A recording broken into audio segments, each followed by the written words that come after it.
အားလုံးပဲမင်္ဂလာပါကျွန်တော်တို့ယာတိတုတ်ကွေးဖြစ်တဲ့ဟာနဲ့ပတ်သက်ပြီးတော့ပေါ့နော်ချောင်းဆိုးတာနဲ့ပတ်သက်ပြီးတော့ကျွန်တော်ဆေးတောက်သုံးတဲ့အကြောင်းတွေလည်းပြောပြသွားပြီယာတိတုတ်ကွေးနဲ့ပတ်သက်ပြီးတော့လည်းနော်ဘလို့ကြောင့်အခြေအနေကြောင့်ယာတိတုတ်ကွေးဖြစ်တယ်ဆိုတဲ့အကြောင်းနော်ယာတိတုတ်ကွေးရဲ့ရိုးရိုးဖျားနာရဲ့နော်ကိုဗစ်ဘလို့ရဲ့ဒါတွေခွဲခြားပြီးပြောပြသွားပြီဆေးတောက်တဲ့ကိစ္စကိုလည်းကျွန်တော်အခုပြောပြသွားပြီဆိုတော့ဒီဆေးထဲမှာအဓိကကျွန်တော်တို့ကပေါ့နော်ဖျားပြက်ဆေးတွေနှာဆေးပြောက်ဆေးတွေချောင်းဆိုးပြောက်ဆေးတွေကတော့ထားပေါ့ဒါရေချေသုံးဆွဲတာမဟုတ်သို့တော့ပိုးသက်ဆေးကတော့ကျွန်တော်အနေနဲ့တစ်ခါလေကြာရင်ရေရှည်သုံးဆွဲတာမျိုးရှိတယ်အဲ့တော့ပိုးသက်ဆေးတွေကိုရေရှည်ဆိုတာကျွန်တော်ခုနပြောသလိုတိကျတဲ့เนาะအချိုးစာတိကျတဲ့ဆေးတိကျတဲ့ဆေးပမာဏเนาะဆရာဝန်ရဲ့တိကျတဲ့ညွှန်ကြားချက်နဲ့တူပြေဝတဲ့ဆေးညွှန်ကာလအတိုင်းတောက်သုံးရန်အတွက်ကျွန်တော်ကဒါတိုက်တွန်းချင်တာပေါ့နော်ပြောချင်တာကကျွန်တော်ပတ်ဝန်းကျင်မှာယောဂါရ virus ရှိရယ် bacteria ရှိရယ် parasite ရှိရယ် fungus ပေါ့နော်ပြောနေတာvirus ပိုးရှိရယ် bacteria ပိုးရှိရယ်မှုရှိတယ်ပြီးလို့ရှိရင်ကပ်ပါးကောင်ရှိရယ်နောက်အခြားသောเนาะဟိုဟာတွေပေါ့နော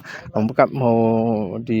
ီအနုစီဝါပိုးမွားတွေရှိတယ်အဲ့ဒီမှာအဓိကတော့ကျွန်တော်တို့ကရက်ပိုင်းအတွင်းပေါ့နော်ခန္ဓာကိုယ်ခံအားကိုစောင့်ကြည့်ပြီးတော့ကိုယ်ခံအားကျတာနဲ့အတကုံဝင်ပြီးတော့ဒါတွေ့တော့တာပဲဒါကတော့ virus ပိုးပေါ့ဒီ virus ပိုးကယာတိတုပ်ကွေးတွေเนาะ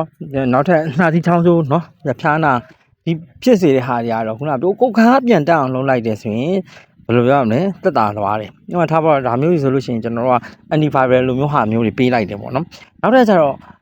ဘက်တီးရီးယားကျတော့ကျွန်တော်ကသူကဒေသဘက်ဒါမှမဟုတ်လို့လာနဲ့ချီပြီးတော့ကျွန်တော်တဖြည်းဖြည်းနဲ့ကြာဆိုတော့ဒီပိုးသက်ဆေးကို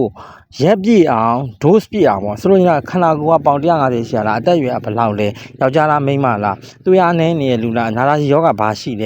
ဲပေါ့ကိုဝင်ဆောင်လားပေါ့ချုပ်ဆေးကြောင်လည်းကိုဝင်ဆောင်နဲ့မတည့်ဘူး။ဘာလို့ဆိုကိုဝင်မှာဆိုလို့ရှိရင်တိမ်မှာရှိတဲ့အချင်းကနေစင်တိမ်ရမ်းနေအချင်းမရှိကလေးလေးကို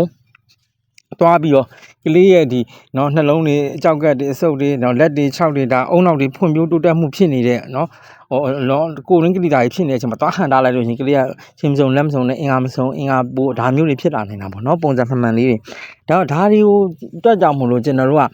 over the counter ပေါ့နော်လမ်းမှာရှိတဲ့ဘေးမှာရှိတဲ့ထမင်းစားရီတောက်ပေါ့နော်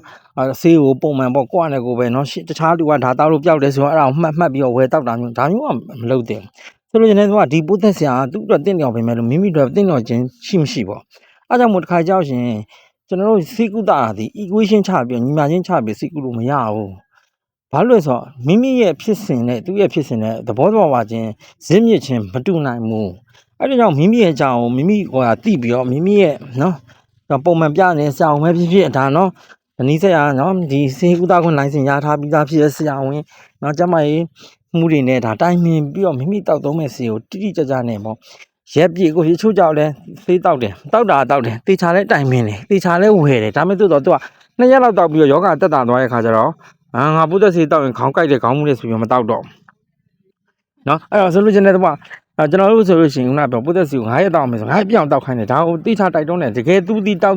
်မဲ့တောက်ဖို့အတွက်အလားမရှိရဲ့လူဆိုမှပဲကျွန်တော်ပုဒ်သက်ဆေးပြင်လို့ဆိုရင်တော့ကျွန်တော်ကိုခံအားညှင့်တင်ဖို့ပဲနော်အဲ့အစာ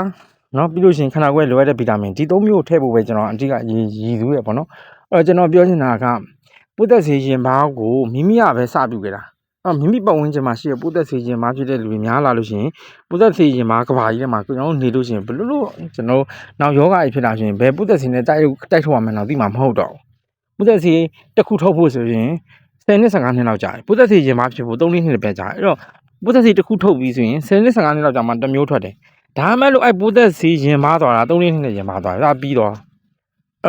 ့ဒါမျိုးတွေလည်းရှိရပါတော့နောက်ထပ်ကျွန်တော်စားတောက်တဲ့အစားတောက်တွေပတ်ဝန်းကျင်တွေမှာရှိတဲ့ကြက်ဝက်မဲအသားတွေကြားရဆိုလို့ရှိရင်လည်းသူတို့ပရိုတင်းတွေအခြားဟော်မုန်းဆေးကျွေးတာမျိုးရှိတယ်ကြက်ချံမွေးတယ်ကြက်ချံအောင်မှာငါးမွေးတယ်ကြက်ချီးတွေပါချတယ်ကြက်ကဟော်မုန်းဆေးတွေစားတယ်ဥသားကြက်ပဲဖြစ်သားစားကြက်ပဲအဲ့ကြက်တဲမှာပါတဲ့ဒီပရိဒီဝါဆေးတွေကနော်ကြက်ဆိုတဲ့သဘောမျိုးဘာမှသူကောက်ချင်တဲ့အစာပေါ်မူတည်ပြီးကောက်ချင်လို့ကောက်ပါလေအဲ့တော့ပိုးသက်ဆေးတွေရင်ဘာဖြစ်နေရောအောက်ကငါးတွေကကောက်ရောငါးတွေကကောက်တော့ငါးတွေကပိုးသက်ဆေးမှာဖြစ်အဲ့မွေးမြူတွေစားပြီးကျွန်တော်တို့တခါပိုးသက်ဆေးခြင်းဘာကိုတိရစ္ဆာန်တွေအဲ့ဒီပိုးသက်ဆေးခြင်းဘာကြီးကပေါ့တန်ကြာဆက်ဝန်းလိုမျိုးဖြစ်နေတာမျိုးလည်းရှိတယ